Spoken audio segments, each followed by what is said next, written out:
It's interesting because look, in the book I wrote, Cinema Speculation, I have a whole chapter on Sisters and like how De Palma became the master of the macabre and why he became, because I don't think he's not coming from a horror film aficionado place. He's coming from a science place. He started off his career as an avant-garde, hippie-influenced satirist. And then by 1970, that hippie aesthetic was dead on arrival. And so De Palma has always been very aware of the politics of how you make movies and how you continue to keep making movies. And so he knew he needed to have a success that would draw audiences to a film. De Palma was given a choice. He had to I have to figure out a commercial niche, a commercial genre I can work in that will allow me to keep making movies. And I think the situation is, one, he's always loved Hitchcock, not so much because I think he loves Hitchcock. He loves Hitchcock's methodology. For a guy who can take apart a transistor radio and put it back together again when he was 12, him breaking apart the components of what makes a Hitchcock thriller was attractive to him.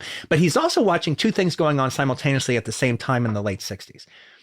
He's watching the enthusiastic response to the French New Wave Hitchcock homages like The Bride Wore Black by Truffaut and Claude Chabrol movies, which he can't stand and can't believe that they're getting as good a reviews as they're getting. But in particularly, he sees Repulsion.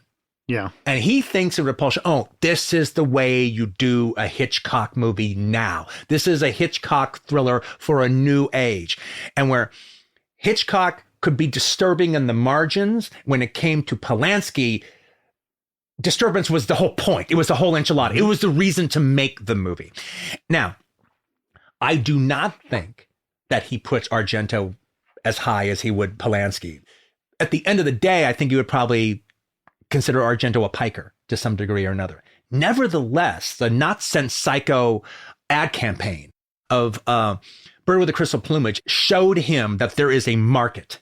There is an absolute market that could comfortably fit inside of the horror genre, but is more important as the Hitchcockian homage genre. And that's what he did with Sisters. And so he writes his Psycho, and that's Sisters. And AIP releases it. And now, the commercial genre at that point, horror film / thriller, but in the case of Sisters, it's sold more like a horror film. That's a commercial niche for him. And part of the thing is, because of Hitchcock, people will accept cinema first in a thriller in a way they won't accept it in a love story, in a way they won't accept it in a period drama, in a way they won't accept it in almost most every other genre. Because Hitchcock taught people to be thinking of cinema first in terms of a thriller. We're just naturally okay with the camera taking off and doing things.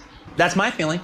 That's my speculation. But he's actually skewering the culture at large. The Peeping Tom game show that starts Sisters. Hello, everybody, and welcome to Peeping Tom's, New York's newest and grooviest game. Forget about the African room that they go to when he wins the date at the African room.